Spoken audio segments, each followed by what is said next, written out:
Pemirsa, gerbang masuk negara ternyata punya jalur tikus berbayar mahal.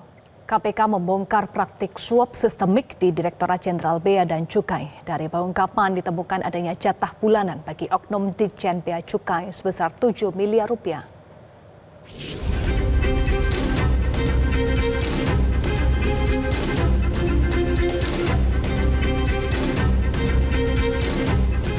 Lagi dan lagi, sejumlah pejabat di Direktorat Bea dan Cukai Kementerian Keuangan terjaring dalam operasi tangkap tangan KPK. OTT kali ini KPK menyasar kantor Ditjen Bea Cukai Jakarta dan Lampung.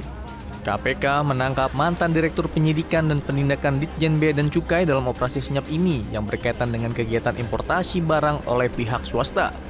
KPK telah menetapkan 6 orang sebagai tersangka dalam kasus ini. 3 tersangka merupakan oknum pejabat Ditjen Bea dan Cukai dan 3 tersangka lainnya dari pihak swasta.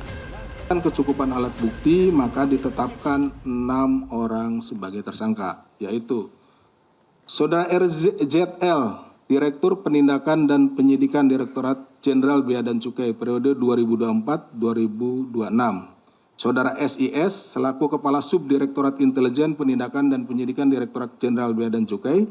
Saudara ORL, selaku Kepala Seksi Intelijen Direktorat Jenderal Bea dan Cukai.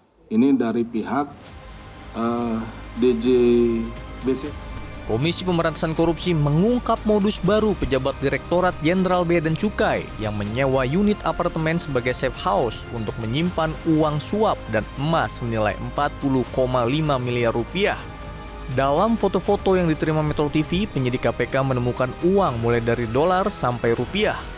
Ada juga sejumlah emas batangan yang ditemukan dalam safe house itu. Kini, semua barang yang ditemukan sudah disita untuk kebutuhan pembuktian.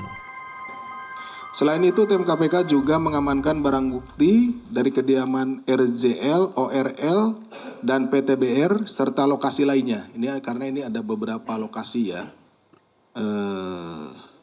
safe house gitu ya, yang diduga terkait dengan tindak pidana ini dengan total 40,5 miliar. Dengan rincian sebagai berikut. Uang tunai dalam bentuk rupiah sejumlah 1,89 miliar. Menteri Keuangan Purbaya Yudisadewa menganggap rentetan OTT yang digelar KPK menjadi titik masuk untuk memperbaiki institusi Direktorat Jenderal Bea dan Cukai.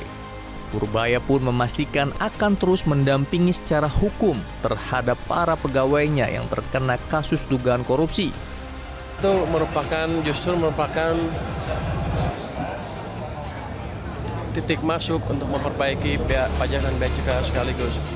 Kemarin kan bea cukai udah saya obrak-abrik, kan yang dapat yang dipinggirkan udah terdeteksi emang sebelumnya memang ada sesuatu yang ada di situ. Tapi gini, saya tidak akan melepaskan anak buah saya sendirian begitu aja kan. Akan ada pendampingan hukum dari Departemen Keuangan, tapi tidak dalam bentuk intervensi hukum. Praktek mufakat jahat yang diungkap KPK ini menunjukkan adanya penyalahgunaan wewenang untuk memuluskan masuknya barang impor tanpa ada pemeriksaan fisik. Penegakan hukum ini diharapkan menjadi langkah awal reformasi menyeluruh di sektor kepabeanan guna memastikan penerimaan negara terlindungi dan perdagangan internasional berjalan adil serta transparan. Jelajahi cara baru mendapatkan informasi. Download Metro TV Extend sekarang.